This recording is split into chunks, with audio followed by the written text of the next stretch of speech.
Did you know there were 1,059 medical device recalls in 2024 reported to the FDA? We had one of our, why are there so many recalls and how can we prevent these? Especially when you have so much testing you're already having to do and you get inspected and you have to have a quality system. It's ridiculous that we have this many recalls. Now, yes, there are a lot of medical device companies, so that's part of it. But there is definitely a reason why some companies have recalls and other companies do not have recalls. So we're going to walk through the 8 ways to reduce medical device recalls. So this was the post that was put up. So if you are looking for a question to be answered about quality or regulatory, put in a question just like this in our YouTube channel in the comments, okay? Here's how I answered the question. I thought I had a knee-jerk answer. I was going to type it into the comments, and then I said, wait a second. I think I have a better way to do this. Let's go back to the source, the medical device recalls database, and let's do a little research and make sure we're actually correct. So I went to the medical device recalls database on the FDA website. So you go to fda.gov, you click on the menu in the top right-hand corner, you click on in the middle of the screen near the top on medical devices. So that takes you to the portion of the fda.gov website that's for medical devices. And then you scroll down to a section that says all medical device databases. You click on that, and then you get all this list, and one of them is medical device recalls. So you can see here at the top, FDA homepage, that's fda.gov, medical devices. So that's the devices portion of the FDA website. And then the databases section, they have a bunch of different databases. And whatever database you're on the right-hand side, they'll have a menu of all the other ones that you can look at. So this is the tool that I use to generate the data that we're presenting in this training.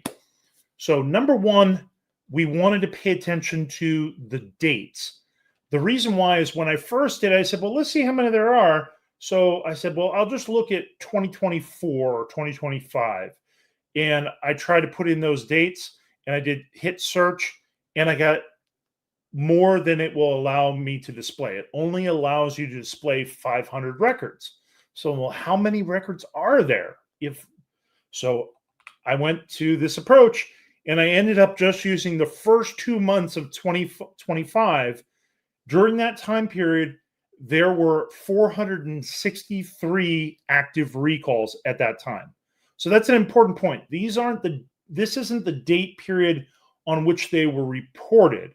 This is the date period that we're searching is just how many recalls were active at that time. So it only shows you the active recalls during that time period. Some of them, they haven't determined the cause of the recall yet, and some of them may have. And we're interested in the cause because we want to prevent this.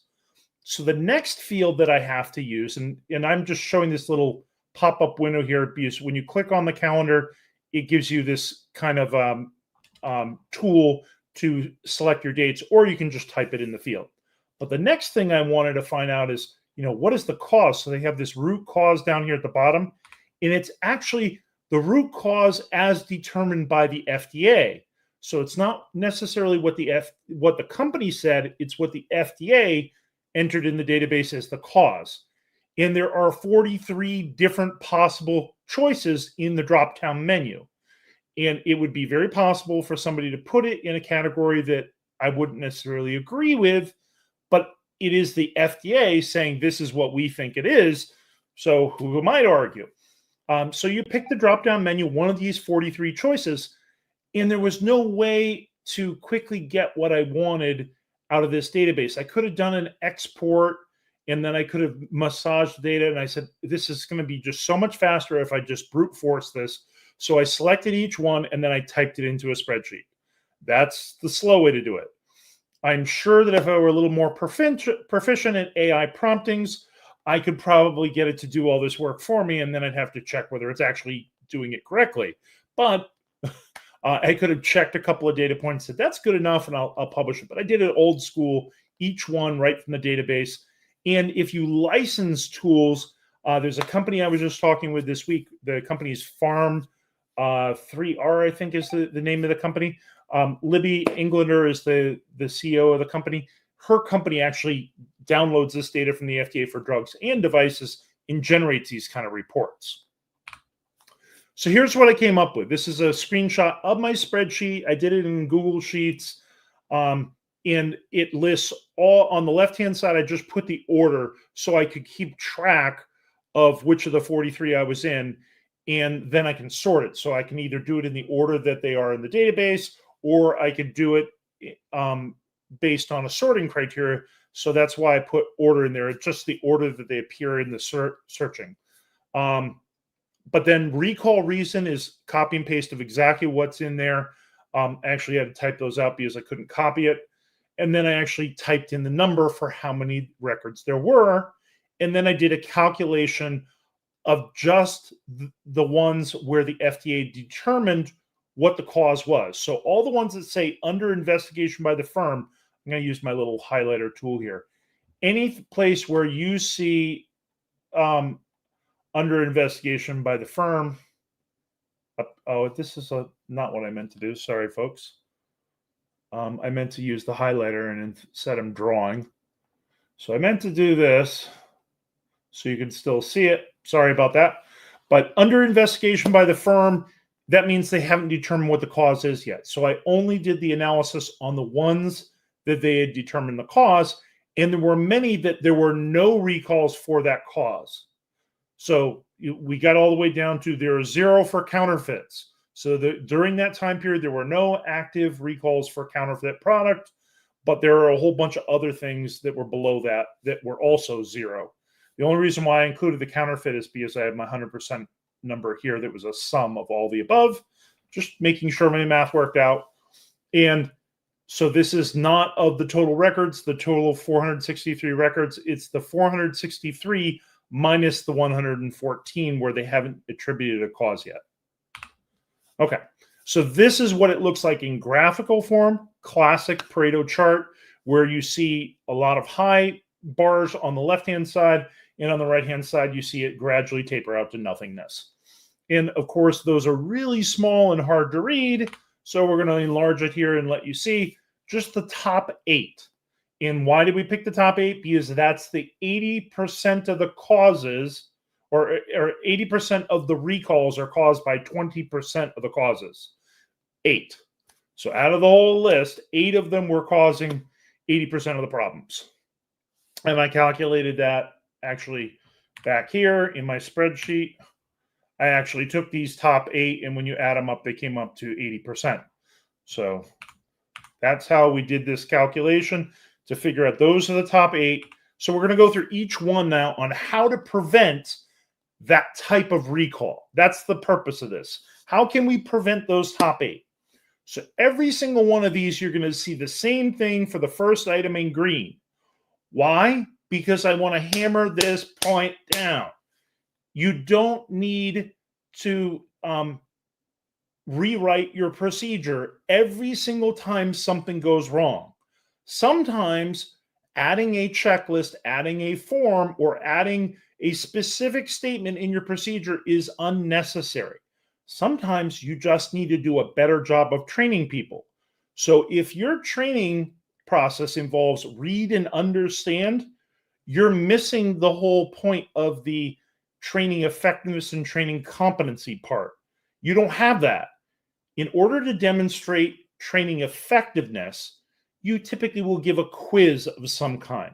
So if you go buy a computer electronic quality system, they'll often have a training module that allows you to put in questions and have a curriculum for each part of your training. And so people will take a quiz and say, okay, their training was effective. Medical Device Academy does that. We have quizzes for you. You take the webinar and then you take the quiz and you get a certificate, and there's your evidence of training and effectiveness. The next level is competency. In order to be competent in something, you have to do more than pass a quiz. You actually have to demonstrate you can do that job correctly. Just like driver's ed, the driver's ed is the training, so you can do the written portion. I passed the exam, I read the book. That's read and understand. We give you a quiz. That's training effectiveness. So you pass the online quiz. Great. Now we're going to put you out into a car with an actual driver that is experienced from the DMV, and they're going to say, yeah, you made a mistake, you made a mistake, you made a mistake. Here are your mistakes, and you're not getting your license today. You're not competent yet. You need to spend more time driving. Go back to driver's ed and get some more practice. We don't do that in the medical device industry. We don't tell them you're not competent yet. It's okay. Not everybody is competent when they roll out of bed in the morning. They have to have a little coffee and get a little training. So train your people better. Don't just have them read and understand. You're taking the easy way out and you're paying for it with recalls. So stop doing that. It's the more expensive solution. Training people better is cheaper. Trust me. So please train them and come up with a way of verifying competency. That's the same for all of these. Now I'm showing a turtle diagram here. To give you an idea of how serious I take the turtle diagram, I have actually, and I can't show it on my screen here properly. I'll just switch my screen here for you. So I actually have the turtle diagram on my arm. I tattooed it on my arm for my birthday this year. So that's what I mean when I take this stuff seriously. You need to actually learn the turtle diagram process because it will help you when you audit processes and you're looking at what can I improve. The who does this process and where is there evidence of effectiveness and competency. That's number one on top of the list of every single one of these, how to prevent a recall. The second and third one and the fourth one will be different on the different slides. But number one, it's always the same. It's not write better procedures. Add a checklist. You won't find that in here except in one single case, and I'll explain why. Okay, this one here I said for process controls, you should have process monitoring and measuring. Guess what? It's a law. When you have an automated process, you are required by law to validate it, do maintenance on it, calibrate any measurement gauges, and keep records of the monitoring and measuring of the process. Keep records of it, and they will look for the records, especially the example of sterilization, packaging, any kind of automated equipment, molding. You have to do that. It's a requirement by law. So you can't skip that step. People are skipping the competency part, but you can't skip the other one. You're guaranteed to get a 4E3. The next one down the list, the process validation, that's the what equipment do I have? This is we have the center of the process is describe the process. Then we have our inputs, then we have our outputs, and then we have what equipment, what kind of software, what kind of calibrated devices. So we need to make sure that we have validation of it. We have to have calibration of it. We have to have maintenance of it. And I didn't put in calibration. I probably should have put that in there. But yeah, those things are in the what category. So you need to train people, make sure they're competent. You need to have monitoring of the process and measurement, and you have to have records of that. And you have to make sure that you're doing the validation, maintenance, and calibration. And Lindsay's got a comment. Thank you for Lindsay. Or cost of poor quality sneaks up on you. So yes, that's what I'm talking about by it's more expensive to do a recall than it is to train people better. Yes, training is not free. It costs time and money to train people properly and document it. But when you look at the iceberg, most of the way to the iceberg is underneath the water. It's the recall that's hidden until it bites you. So great comment, Lindsay. Next slide here. So this is the next thing in our Pareto analysis. The next biggest cause for recalls is device design. Now, if you look at all 8 of those, we go back to the chart. If you look at the 8 of these, approximately 40% of these are related to design, and 60% of these are related to process. So when you're thinking about what do I need to emphasize, it's not always design. The design stuff, you have to submit a new 510K if you're going to change the design, improve the design. You have to validate it. The most expensive thing you can do is doing that validation of the design and the verification testing, and it takes a long time. So generally, that's not where we see most of the recalls. We do see some there, 40%, but the other 60% is from stuff that's a lot easier to fix. So if we're going to put our money in someplace, I'd rather put less money in a place that's going to make a bigger impact. So put your dollars in the things that will make the biggest impact, not the smaller impact. It's not super small, it's 40%, but you're already doing so much there. Work on the process improvements. So training, once again, competency, once again. So there's a lot of things that could go into training, but not just design controls. Risk management's part of design. Usability is part of design. If you have software, software is part of design. Cybersecurity would be part of design. All those things are in there. Usability, if I didn't already say that. So all those things have to be part of your training, not just design controls. Design controls is in the 1910 era, and it would be nice if they learned agile and hybrid project management, but that's another discussion. We really need them to be able to integrate all these other newer standards also into their design process. So there's a lot of training to go there. And then they have to demonstrate they're competent. And one way to do that would be have the person that trained them observe them facilitating a meeting, one of those activities in the risk management process, for example. Now, the next thing is the metrics. There are 3 types of metrics you can look at here. You should look at them in this order. I'll repeat that. You should look at them in this order. Number 1, post-market surveillance is supposed to be an input so you can identify ways to improve your product in the way competitors' products are failing, so you can design products that don't have those problems.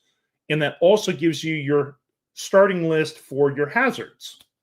Next, your risk control option analysis. First, design the risk out if you can, then implement protective measures, and then use labeling, not the reverse. Labeling's easy, but that's the last resort. Do the other 2 first. And you also want to look at the risk of the risk controls. So that's all risk management 101. You need to learn that and you need training on that. But that activity, the risk control option analysis, should be something that you're actually spending some time on, because not all risk controls work equally. The third one that you can look at is the formative testing. Very few companies do a really good job of formative testing. They certainly don't document it enough. So you were trying different risk controls in your head, but did you actually physically try them? Did you make up a 3D printed version of it and try it easier to use? That would really be good to put in front of an actual stakeholder and say, what do you think? You're the user. I'm the designer. I want to know what you think. And then if you've done these 4 things at the top of the list, then I would go to software tools. There are some really great software tools out there. Adaptive risk is one of those tools that we like. So if you want to know about adaptive risk, look at the contact us slide at the end and contact us and we'll hook you up with an introduction to adaptive risk. But they actually have a great software tool for risk management of hardware, risk management of software, usability, use-related risk analysis, and for software and cybersecurity risks. So all of those things are covered by their software, and it's very automated and has a slick executive dashboard that you can use for your management reviews. So highly recommend that. Next, process changes. And I'll acknowledge another comment that was put in here. Training is crucial. So yes, thank you.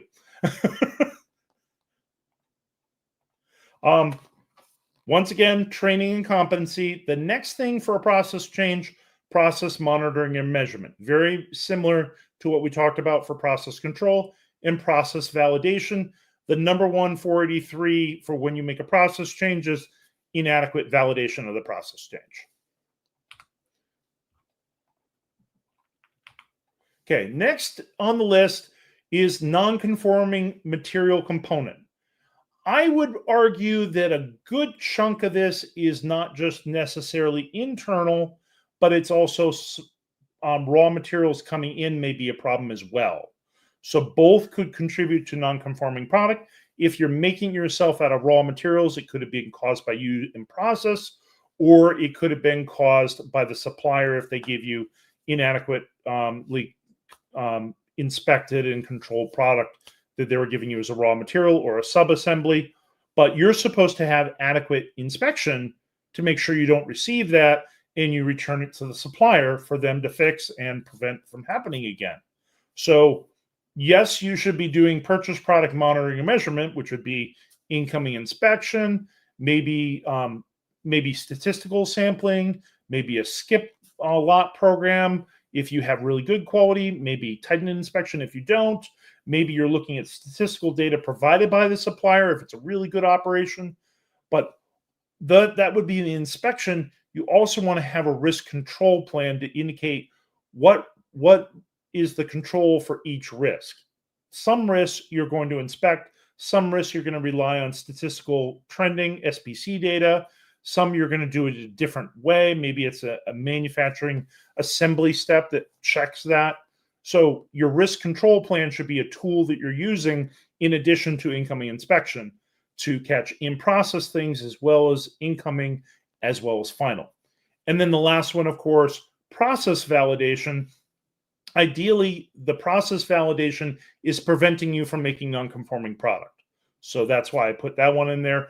But that would be probably the order that I would look at it. It's first training and competency to identify what non-conforming product is and prevent making it, then incoming inspection and in-process inspection and final inspection, and then risk control plan and process validation. It's probably going to have the least impact on this particular item. Next, we have software design. So this one here, very few people teach software. So I'm going to spend a little bit of time on this one. If you don't deal with software, skip ahead to the next section.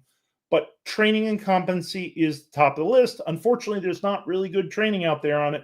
So please look at our lead auditor course come December. But software bugs and vulnerabilities are the things that you want to measure.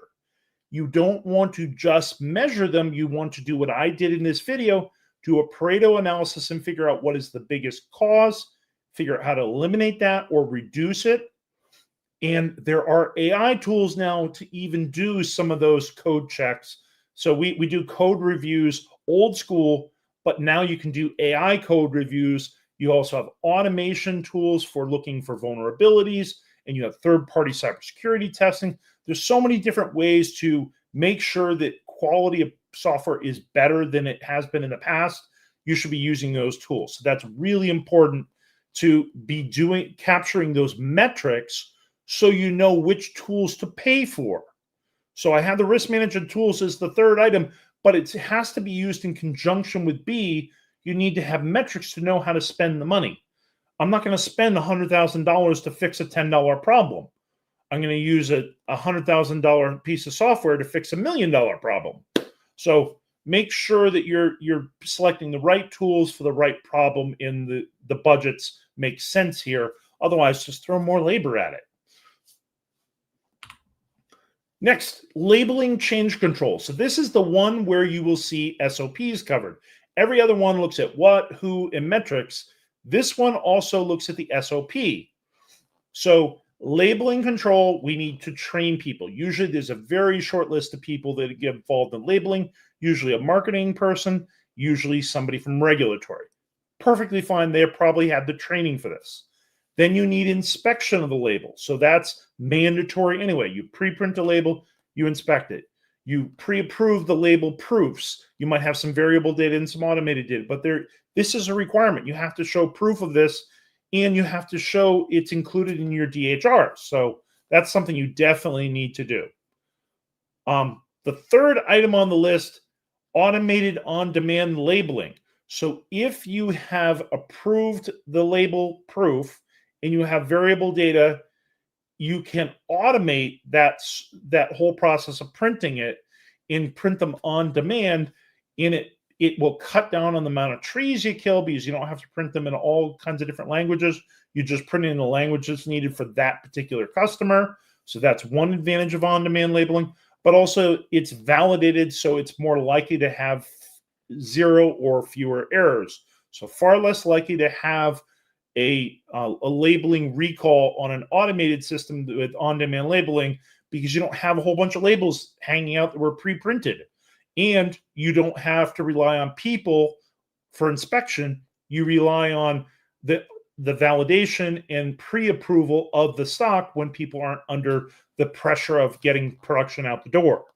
The labeling checklist is a tool to use by the regulatory person to make sure all the mandatory requirements of 21 CFR 801, 15223 for the symbols, and 20417 for what should be in the IFU, those have requirements. The GSPRs in section 23 of the EU regs, that has requirements. All those can be boiled down to checklists, and you can say this is where it's found or it's not applicable. So we try to do labeling checklists when approving the original proof of any new label or IFU. So that's why that is the best control for that. But it's part of the procedure, and it's used in the labeling inspection as well. The next to last item here, package design and test selection. So we actually had a guest speaker. We did a video with her, and we have some procedures for this. So packaging validation, shipping validation, that we already have procedures for those, but you have to actually do that. There are a lot of companies out there, they try to look at what is the root cause for why we had a crushed box arrive at this customer. Well, because you skipped the validation part. Duh. So if you didn't do the validation that you're required to do in 757, that's why you have a problem. So this doesn't have a third item that's blue. This is just do the outputs that you are required to have for package design selection, the verification and validation reports. That's enough. And train people on how to properly design packages. A little training can help prevent badly designed packages, and they can learn from a good packaging engineer. So hire a packaging engineer. They have the right software tools. They know from experience what works, what doesn't, and then validate it. That's all you got to do. We have one more comment here. This is from Matt Walker. Lindsay said that Matt says a lot of companies still use Microsoft Stride and Dread. So those are methods. He's referring to the software design recalls. Those are methods that are used for a threat modeling. So there's nothing wrong with one model versus another model. The FDA definitely likes to use one model over the other, but they accept the other models. You just need to show these are the threats that we've identified, and they have to do with physical hardware as well as data sources and actors that are in the system, whoever's a user, whoever. You also have a network database, you have where there's servers. So all those things are potential points of weakness that could have threats of cybersecurity attacks at those locations. So that's another tool that we can use to prevent software recalls. Okay, now we're going to the last item on the list, material component contamination. So for this one, this presumes you have probably a product that has a cleanliness requirement. If you have software, it's not applicable. If you have equipment that is non-sterile and doesn't have a cleanliness requirement, then it's not applicable. But if you have a sterile product, it's definitely applicable. So training and competency is critical. You want to observe people gowning. You want to see people de-gowning in the clean room, in the gowning room. You want to see how they move in the room. You can have a good microbiologist that knows how to do this, coach people on that's the right way. Good job, Rob. That's the wrong way, Rob. And I actually mocked that out. I actually had one of my best trainers that I ever had. She was deaf and only spoke Spanish, except when it came time to get her paycheck. And so she would train people there. If they did it correctly, she would do this. When they did it incorrectly, she would do that. Not as hard and loud as I did, but just that was her way of communicating without words. You did it correctly, good job. You did it incorrectly, try again. And when she did this, then she would show them again how to do it correctly. So you can do the same thing in gowning. You could be in the gowning room with a really loud noise and everything and not even say any words. You do this and then show them how it's done. Have them do it again. Have them do it again. Don't let them slide. Make them gown again. Yes, they're hot. Yes, they're tired. It's a cramped environment. Do it again. That's how you learn. you count enough times and have somebody critiquing you, you will do it perfectly. Then you have monitoring in the clean room. That's required. You have to do trend analysis of the clean room. You also are you're not only looking at monitoring from a enumeration of bugs and particles, but you're also monitoring, did they clean on time when they were supposed to, and did they do all the cleaning they were supposed to do? That's important. And then we have cleaning and maintenance. So those are physical activities, not just the monitoring of the physical activities. So you have cleaning, you have rotation of cleaning agents, and you have maintenance of HEPA filters. Those are all things that are in maintenance. So those are the 8 ways to prevent the recalls. I'm in the middle of finishing up the white paper. It will be done by Sunday. So this is sort of a snapshot of what it looks like here. And I wanted to point out here, we have a fake FDA guidance. It looks like a real one, but it's a fake FDA guidance. I did it on that purpose, so it's fun. So I'm trying to make something funny. There are all kinds of little things that I'm putting in here, little referrals back to funny movies and lines that we joke about and jokes I've told. So there's funny things in there. Have fun reading it, but it is a guidance document to help you prevent medical device recalls. And we're covering all the 8 different methods, and we're going to go in much more detail in it. And it's used as a training tool for helping you try to figure out how to prevent your own recalls. But it looks like an FDA guidance. It's not an FDA guidance. It's all fake. It's just real guidance, just fake that it's not from the FDA. And there's this QR reader code here. It takes you to this web page. So right now it will show you that it's a 404 page. It's not showing up, and it'll show you that's also our suggestion portal. That's because you didn't wait until I published it. So I have not published it yet. I'm going to publish it sometime on Sunday. I just need time to finish it up and do a little proofreading. It's a lot of writing here to go in a white paper. So check it out on Monday. Go to that QR reader code or go to that link and download it and read it, and you can share it with other people, and it's free. So I hope you like it and find it valuable. Thank you, and see you next Friday.